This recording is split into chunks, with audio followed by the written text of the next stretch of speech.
Welcome back to CVM Live, our 90-minute news program. On the panel discussion, we discuss fighting crime. There are 6 states of public emergency declared across the country and 2 zones of special operations, all with the aim of reducing Jamaica's high crime rate. But we are all being asked to play a role in the effort. What can we do at the community level? What's the role for faith-based groups in fighting crime?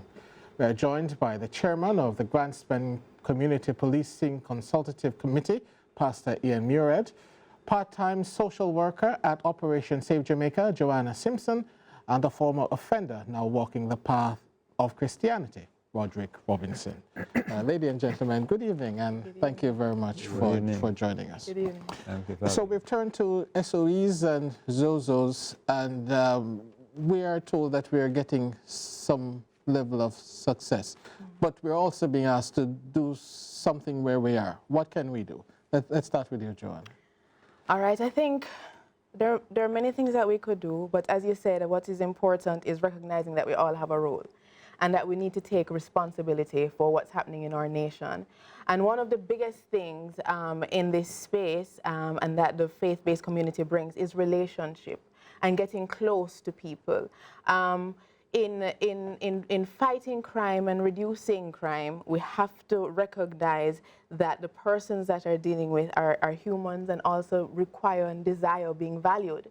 And so there are many ways in which, for example, Operation Save Jamaica, in association with other organizations, have sought to reduce crime and work to come together and bring people together. So, for example, in one community, we use sports programs.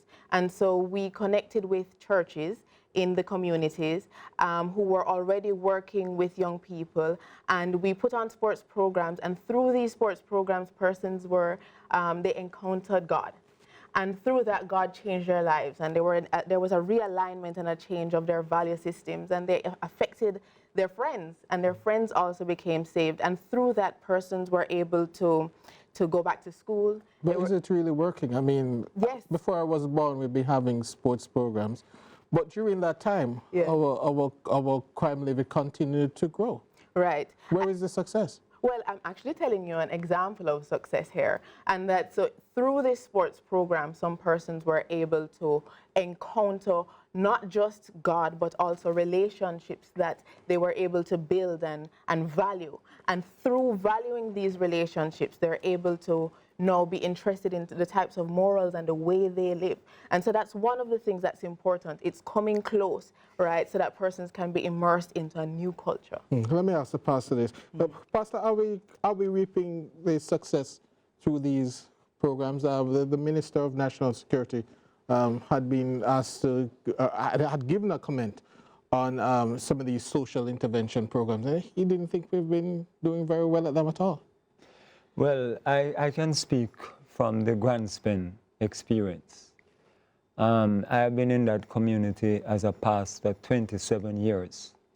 So I can remember when I first went into that community, you had up to 30 murders per year in a population of 6,500. And, you know, businesses were closing down, and there was a lot of hopelessness in the community. Today, after seeing interventions, social, spiritual, security operations, you know, seeing all these things taking place, today Grandspend is a transformed community in that murders are down. We have had 2 to 3 years in a row where we have had no murder. Sometimes you might have 4 murders for the year, but you know, you have a lot of businesses that are being established and buildings that are being restored, new, you know, factories being established. So, you know, part of the process is that if you have peace, you must have prosperity. And I'm not saying that from a political point of view. But if you have peace, you must have prosperity, because, you know, prosperity helps to maintain the peace. So, you know, you find that in Grandspend, there have been a lot of social interventions But we have other communities where there have been lots of social interventions and we're not getting the grant spend results. Well, as I said, I can speak for grant spend. Well, tell us what worked for grant spend. How did it happen? Well, you know, you had, first of all, I think one of the most important things that happened in grant spend was the advent of Mr. Delroy Chuck, in that as a politician, he came with his position was that, or his mindset was that he was going to pursue a non-violent path. Because originally, there was a lot of political warfare, there was gang warfare, a lot of that in grant spend. So to begin with, you know, there was that, the whole political warfare was eliminated because, as we say in Jamaica, it takes two to tango. And so then you had the USAID intervention, where there were a number of, for about 5 years, there were social intervention programs that were introduced. But in addition to that, they partnered with the community stakeholders, the churches, you know, the schools, you know, all the various stakeholders in the community. And, you know, little by little, there was change. But you see, one of the things that we have to realize about social transformation is that it's not an overnight thing. Mm-hmm. Because you have communities that have had a lot of murders, a lot of pain, you know, a lot of heartache, and a lot of mistrust. And it takes time for transformation to take place. Mm-hmm. Let me talk to Mr. Robinson. You have been transformed? Yes, of course. How did that happen? What were you like and what are you like now? Okay, so first, family life was wrecked. Didn't grow up with a father. Not only that, didn't go to school. So the fact that I didn't go to school, my reasonability was limited. So we didn't learn how to resolve issues in a good way. What I used to do is just fight. Within that time, I went to prison 3 different occasions.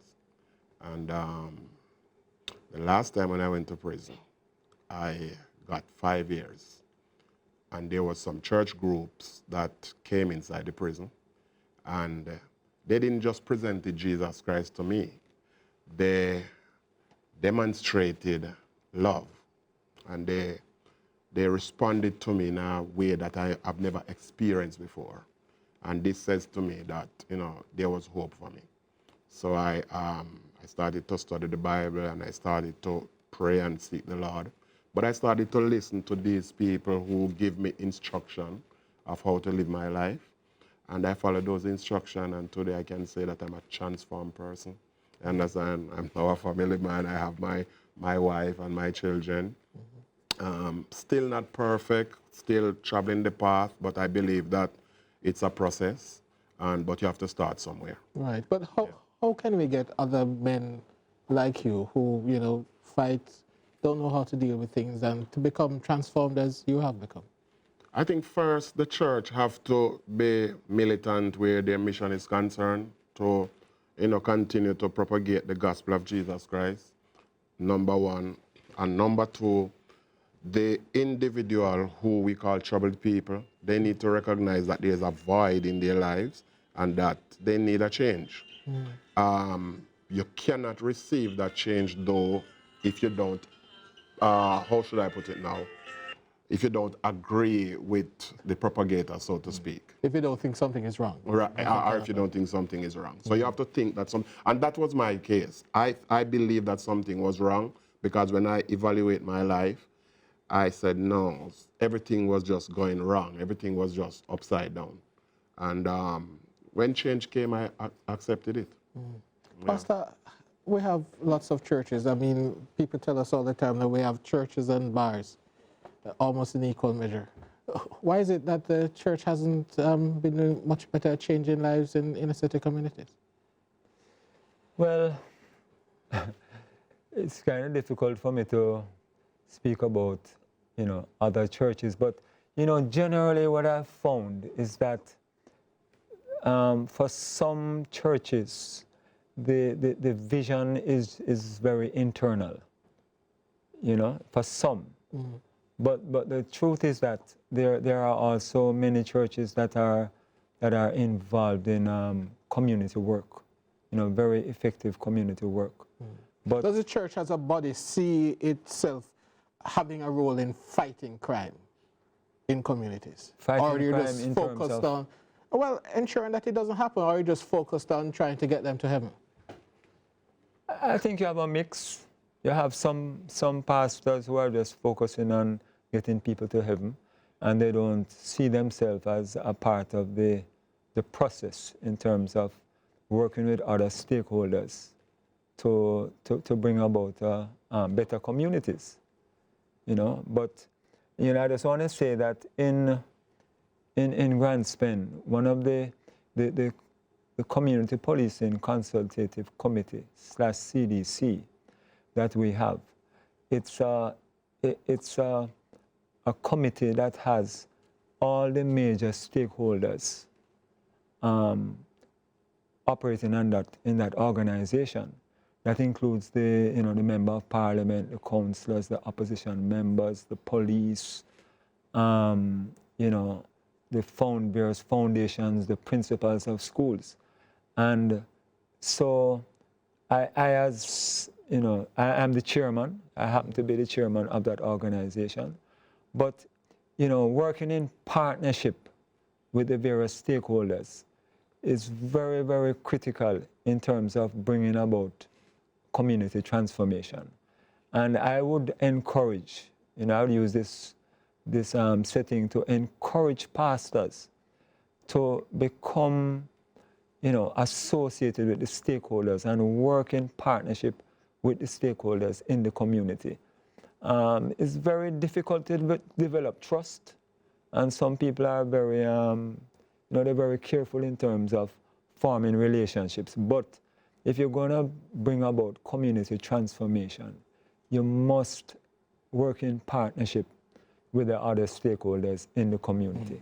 Jonah Simpson, you said that partnership was the key Yes. to the successes that your organization has had. Yes. Tell us about some of the successes. Okay, so just wanted to, in terms of those young men in that particular community that I was talking about, so through the sports program and through the church, they were able to be exposed through missions.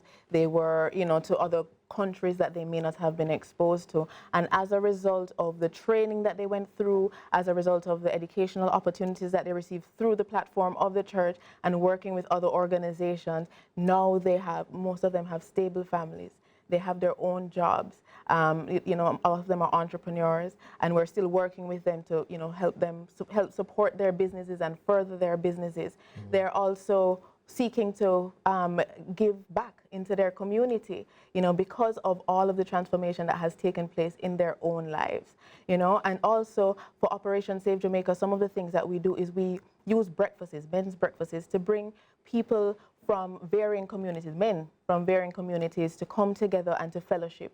And we have seen where warring factions in communities have come and have attained peace as a result of coming to these breakfasts. It's a kind of informal atmosphere where they're able to share with each other, and they have someone come and speak and share as well. Mm-hmm. Yeah. In terms of how we are trying to deal with the problem on a national level, we have the states of public emergency, we have ZOZO. Some of what you described sounds like what we were told that the ZOZO is supposed to do.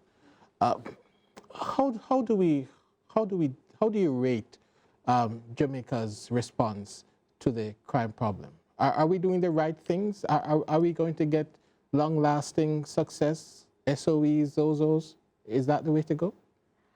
I think that we are trying. But as previously said, I think that one of the main ways to go is through relationships and getting close. We still have a classism problem here. There's still discrimination and stigma, and there's still a stark separation between many of us. And so we're unable to relate to persons, and we're unable to therefore share our values and discuss and hear what's important to each other. And so I believe that through relationships, through these programs, because these services, we can't just, it's just not just about relationships, but providing access to opportunities. And so in that kind of space, where as Jamaicans we recognize that we are fellow citizens. These are our fellow citizens that are languishing, that are in pain, that are hurting, that we figure out personally how is it that we can come close and provide some kind of service. Persons want jobs, persons want education, persons want emotional, moral support. How can we do this as an individual level? Mr. Robinson, how do we reach people who worry like you? How do we reach them? Yeah. As I said, we just have to understand what is our mission, number one. And number two, we just need to find a way to reach the people who are unreachable. I support the whole thing about sports. I support the whole thing about other social intervention. You understand? But one of the things I would want to say, we need to educate our people, because in my opinion, when you're educated, you are able to evaluate stuff, evaluate your life, evaluate where you're at, understanding that you have a problem and that problem need remedy. You understand? So I think it's a partnership thing. I remember, so I was in Costa Rica, and I remember when the time came for me to be released, there was this gentleman named Brother Morrison from Portmore. He didn't know me from Adams. He just came in the prison and ministered to me. But he thought that for me to come out and go back in the environment that I was, he thought that it wasn't safe. And what he did, he just took me into his home. And he took me into his home, and I lived with him for about 5 years. And that's when I get a chance to refocus my mind and get a chance to allow myself to be exposed to other life. Do you think that if you hadn't gone to prison that your life would have changed? I don't think so. I was going down the path where I was blinded, number one, and I just really wanted to take revenge on those who hurt me, and so that's what I was focusing on.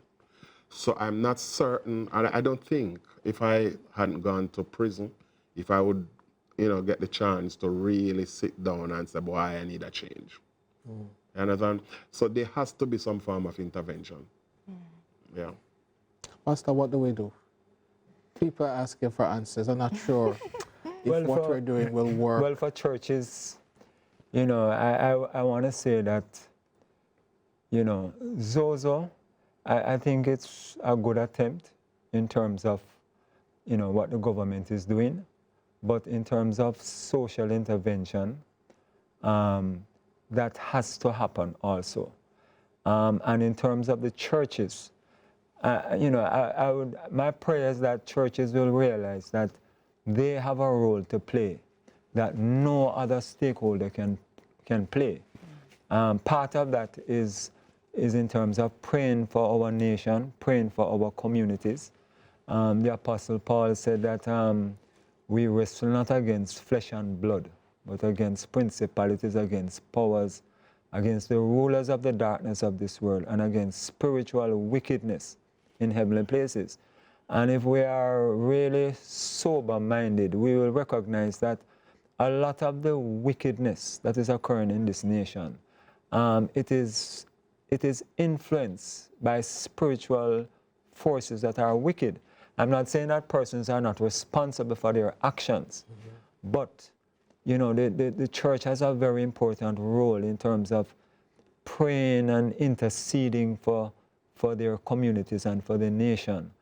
And, in terms of love, in terms of compassion, in terms of the healing of the nation, healing of persons who are wounded, there is a role that the church has that nobody else can take that place. And so... Is it doing this job? Some are, to be honest with you, some are. And some, yeah, as I said before, some are not really seeing the importance of them being salt and light to their surrounding communities or the communities in which they are placed. Pastor, Mr. Robinson and Ms. Simpson, thanks so much for joining us on our panel discussion this